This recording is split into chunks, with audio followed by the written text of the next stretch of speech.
and thank you everyone for attending today's webinar. We're going to talk about something that is not just another system, it is a very important system, and that is the system of corrective and preventive action.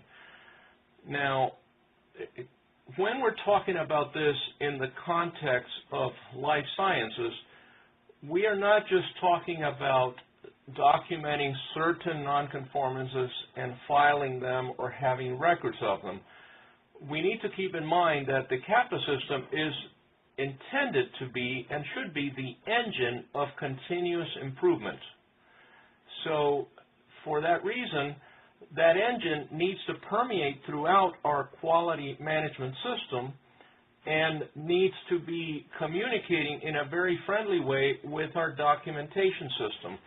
Because if the evidence isn't there of using the CAPA system, then it would be as if you hadn't done it at all. Now, what we're going to do, though, is we're going to introduce the CAPA system in the context of lean documents and lean configuration, because everyone talks about lean manufacturing, but if our engine of continuous improvement is not lean and isn't working with a lean documentation system, we are really holding back our ability to make progress in a lean organization. So this is why this area is particularly important, because that is what keeps the robustness and health of our system in continual improvement and top shape. So first of all, a couple of things about my companies. I am a partner in Atzari Consulting. We provide consulting services to medical device, biotechnology, and pharmaceutical companies, especially in the areas of manufacturing, engineering, and quality systems. The other company that I own is Atzari Enterprises, and Atzari Enterprises is focused on and specialized on developing lean configuration and its close cousin lean documents. So these are the two companies, and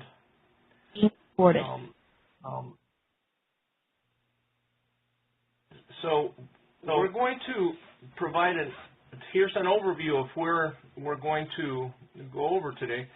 We're going to start, first of all, with some thought-provoking images. These are images from everyday life that we can all readily relate to.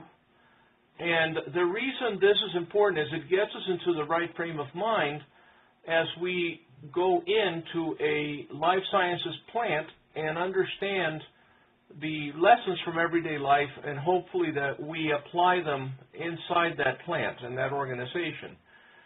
We're going to talk about what I call the genesis of chaos, because chaos, unfortunately, is a very appropriate description for our quality management system and our documentation systems, the very systems that we're counting on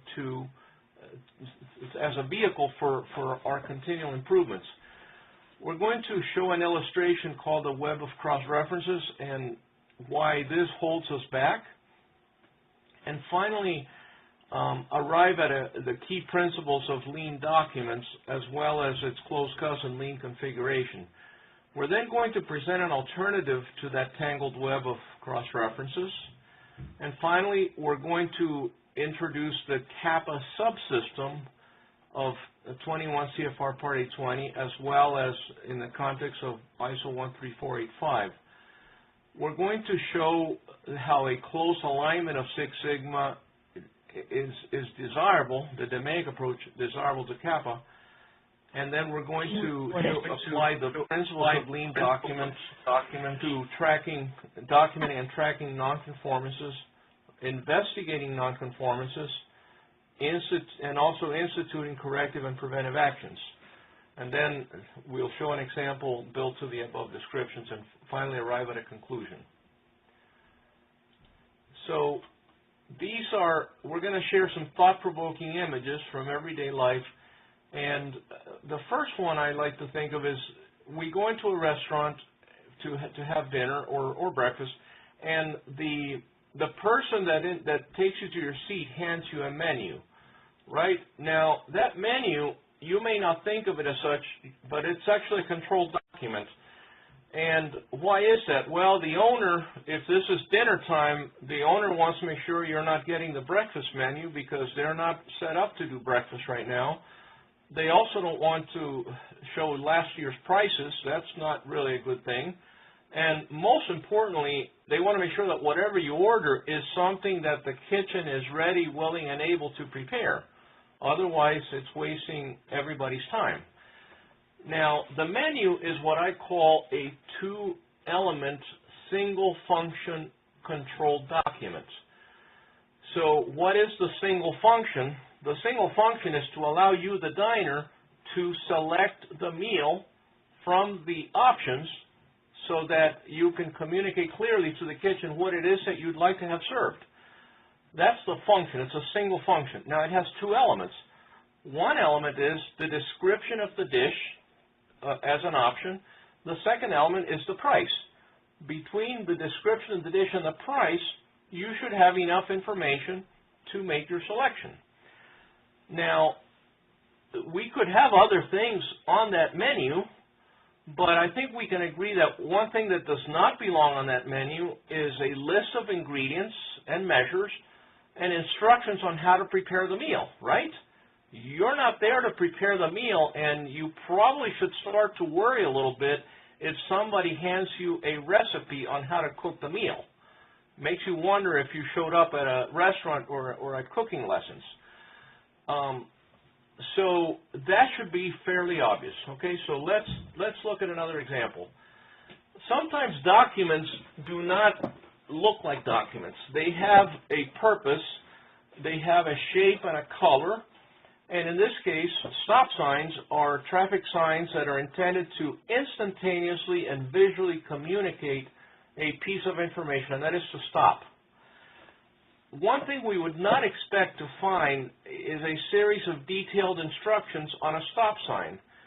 Now, most of us, when we're looking at a document and holding it in our hands, we're only concerned with that document, and we really don't care if 1,000 people have to put that document together. All we care about is what pertains to us.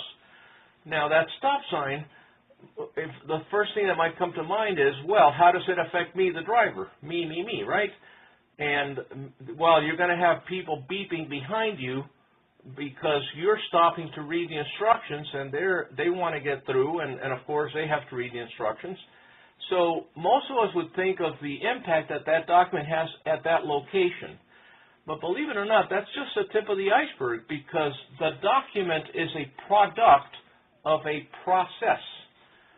And that is the part that is invisible but has a huge impact, not just on the documentation system, but on our entire organization and its ability to continuously improve. So for that stop sign of that version to be at the correct intersection at the right time, there has to be a Department of Traffic and Transportation that has to keep track of every one of these. And let's assume each one of them has a different set of instructions. Now, back in my college days, and we won't talk about how long ago that was, I was working for the Miami Metropolitan-Dade County Department of Traffic and Transportation, and we had a job. I was working as a draftsman, and our job was to draw each intersection in the county. Now, I can tell you it was already extremely bureaucratic back then,